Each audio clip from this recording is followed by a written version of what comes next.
Halo warga sipil sekalian ya, kalian nggak salah lihat, kalian nggak salah baca, apa yang ada di judul dan thumbnail itu benar adanya. Gue berencana untuk bikin partai politik dan semuanya akan gue jelaskan sekarang.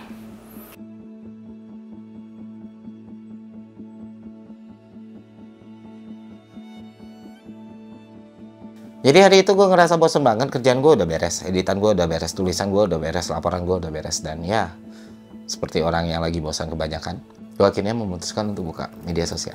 Instagram, TikTok, Facebook, dan Twitter. Nah, ketika gue buka Twitter, gue scroll, kayaknya seru nih kalau gue nge-tweet sesuatu. Akhirnya gue tweet, bosen nih. Kayaknya seru kalau bikin parpol. Nah, yang gue nggak sangka ternyata tweet itu mendapatkan respon yang sangat positif, Pak. Wow! Dan beneran ada teman-teman yang nyemangatin, bikin bang, dan lain sebagainya gitu. Oh, menarik juga ini. Karena itu gue lakukan di Twitter, yang mana itu platform gue yang paling kecil. Akhirnya gue mencoba untuk melakukan eksperimen gitu.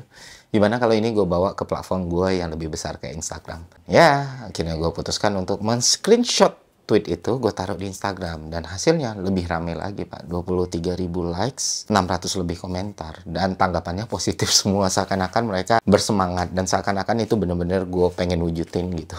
Akhirnya keseruannya gue tambah lagi, gue bilang oke, gue bakal beneran consider untuk bikin partai politik kalau kalian bisa bikin postingan ini jadi 1 juta likes. Yang mana itu hampir mustahil ya. Karena gue nggak terkenal itu, dan ya gue masih niche banget, dan gue pikir chance-nya untuk terwujud ya kurang dari 1%. Jadi ya udah, mari kita coba gitu. Oke lah, gue tambah lagi kalau emang video ini bisa tembus 3 juta, kita consider banget untuk bikin partai politik. Dan I'm man of my word, Pak. Jadi ya tenang aja. Jangan khawatir. Kalau kalian emang benar-benar segitu pengennya gue bikin partai politik, dan kalian segitu pengennya untuk join dan berpartisipasi, buat video ini sampai ke 3 juta views. Itu pun kalau kalian mampu. Kenapa gue ngasih syarat yang seberat itu untuk bikin partai politik? Karena secara prinsip gue nggak mungkin narik omongan gue kan. Tapi di satu sisi, kalaupun ternyata itu terwujud, itu berat sekali cuy. Bikin partai politik itu bukannya murah, itu butuh duit yang sangat-sangat banyak. Setelah apa yang gue riset dan apa yang gue cari tahu ya, untuk bikin satu partai politik bisa ikut pemilu, lu butuh duit ratusan miliar hingga triliunan. Dari mana gue dapat duitnya? Ada yang mau ngasih ke gue? Kan enggak. Tapi kalau itu terwujud ya mau nggak mau kan gue harus cari tuh. Gue bikin crowdfunding kah? Gue ngajuin proposal lah, entah apapun yang gue lakukan supaya partai itu bisa terwujud dan kita ikut pemilu gitu. Kita lihat aja nanti apakah ini bisa tembus 3 juta, apakah itu bisa tembus 1 juta likes. We never know. Tapi yang jelas kalau itu terwujud, ya tentu gue nggak menganggap lagi ini hal yang bercanda ya. Ya nggak sih? Oke, cukup untuk challenge-nya. Tadi gue berpikir, seandainya kata 2 hal itu benar-benar terwujud, apa yang gue mau lakukan ketika gue bikin partai politik? Pertama jelas, gue harus cari namanya ya. Gue sempat kepikiran beberapa nama gitu, kayak partai sipil, partai warga sipil, partai sipil sejahtera, partai sipil perjuangan, atau apapun lah. Terus gue ngerasa belum ada yang benar-benar klop gitu. Jadi tolong kalian bantu gue cariin nama parpolnya apa. Kalau yang paling bagus ngasih nama, ntar gue pin di kolom komentar. Jadi selamat mencoba gitu. Nah kalau logo, gue bukan desainer logo yang bagus, dan gue bukan desainer juga gitu. Jadi mungkin ada teman-teman yang lebih jago dari gue, dan mungkin punya ide logo yang baik atau wujud logo yang oke, gue terima gitu. Gue belum tahu bentuk pastinya yang gimana, tapi gue udah punya guidance. Gue pengen logo partai kita itu telinga, Pak. Kenapa demikian? Karena esensi sebenarnya partai politik itu kan mewakilkan nggak? Dan mendengarkan. Jadi kita mewakilkan kelompok masyarakat yang emang harus kita wakilkan, yang harus kita perjuangkan haknya, yang harus kita wujudkan mimpinya gitu. Itulah partai politik ada. Dan itu yang sekarang hampir tidak bisa kita rasakan dalam partai politik kan. Ketika lu mempercayai sesuatu dan lu ingin sesuatu itu terwujud, ya lu amanahkan itu ke partai politik. Tapi partai politik sekarang tidak berjalan seperti itu, dan itulah kenapa telinga jadi pilihan tema dari partai yang mau kita bikin. Nah, selanjutnya ideologi. Ini yang sering jadi kritik ya di sosial media. Partai Indonesia sekarang itu ideologinya nggak jelas.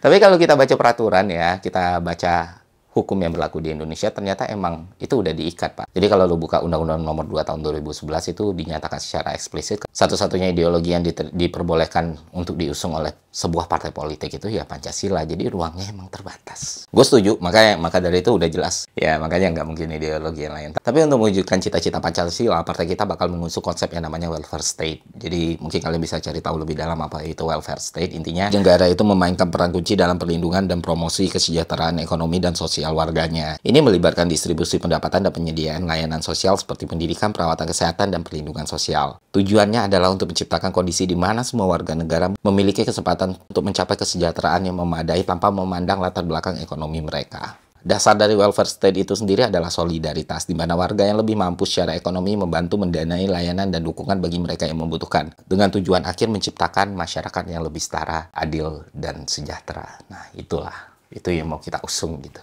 Nah, akhirnya welfare state ini melahirkan turunan-turunan program dan pakai kebijakan lain gitu. Yang mana itu yang akan kita perjuangkan ketika kita terpilih. Nah, kalau partai lu terpilih jadi wakil rakyat gitu Bang, duduk di Senayan, apa sih yang mau lu tarungin pertama? Ya jelas, pengelolaan APBN kita, distribusi APBN kita, plotting APBN kita, yang mana gue ngerasa masih banyak sekali ruang untuk diperbaiki. Seperti yang kita ketahui, APBN itu berasal dari eksekutif dan legislatif, nggak cuman dari eksekutif doang atau legislatif doang, harus disetujui kedua belah pihak. Langkah pertama namanya APBN dan distribusinya itu kita bedah lagi, kita rombak lagi, kita bikin lebih terstruktur lagi supaya lebih efektif dan efisien lagi. Karena gue ngelihat ini jadi salah satu problem yang besar Bapak Ibu. Ya contoh sederhananya gue kasih tahu ke teman-teman semua, kalau kita lihat beban APBN paling besar tiap tahunnya, salah satunya pasti belanja pegawai. Tapi ironinya adalah walaupun belanja pegawai kita sangat besar, pegawai negeri kita masih banyak yang tidak berkecukupan. Alias pendapatan mereka kecil. Dan mereka juga harus menanggung stigma dan tuntutan yang tinggi dari masyarakat. Kenapa ini bisa terjadi? Karena vertikal dan horizontalnya itu loh yang bermasalah. Kesenjangannya itu terlalu luar biasa gitu. Antara pejabat tinggi dan pegawai rendahan. Negara ini terlalu baik sama dewan-dewan kita, sama pejabat-pejabat tinggi kita. Selain mereka dikasih penghasilan yang sangat besar, mereka juga dilengkapi sama fasilitas yang sangat mewah. Dari mulai rumah dinas, mobil dinas, biaya operasional, air, listrik, biaya supir, biaya security. Semua pretelan hidup mereka dibiayai oleh negara kita ya, tercinta ini. Dan ya luar biasa sekali memang.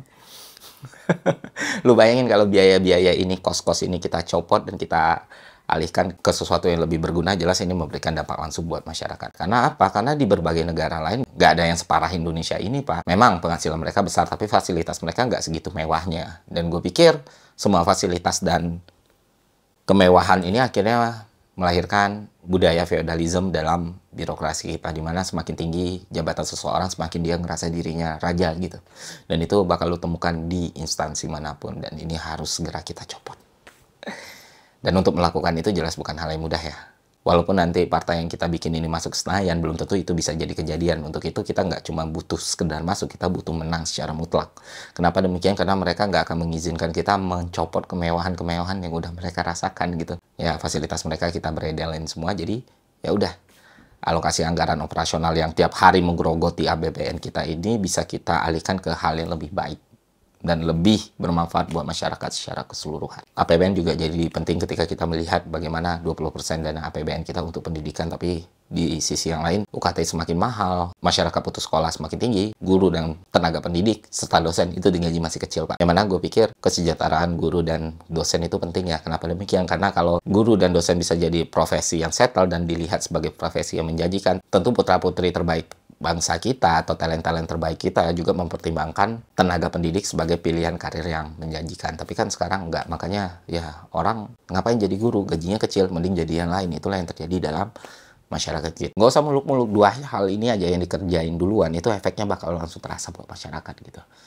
Barulah kita mengerjakan hal-hal yang lain. Gue juga concern sama yang namanya huluisasi. Loh, bukan hilirisasi bang. Hilirisasi penting, industrialisasi penting. Tapi nggak akan pernah ada industri yang bagus tanpa hulu yang kuat. Sementara hulu kita ini sangat lemah. Biaya R&D kita sangat kecil. Tidak ada ruang untuk orang melakukan riset dan kajian di Indonesia. Karena biayanya juga sedikit kan. Lalu dari mana kita berharap inovasi bisa muncul? Sementara salah satu hal yang paling fundamental dalam industrialisasi adalah inovasi itu sendiri. Jadi ya kalau memang mau memperkuat industrialisasi atau hilirisasi, maka R&D juga harus kuat gitu.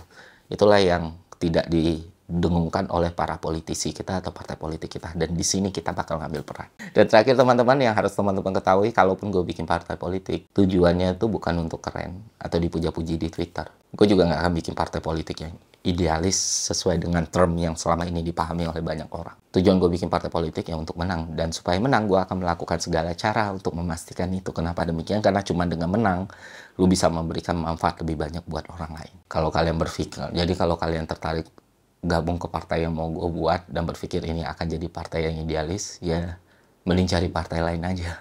Nah itu aja sih. Sungguh konten yang tidak penting memang. Jadi ya semoga ini bermanfaat. Sampai jumpa di konten selanjutnya. See ya.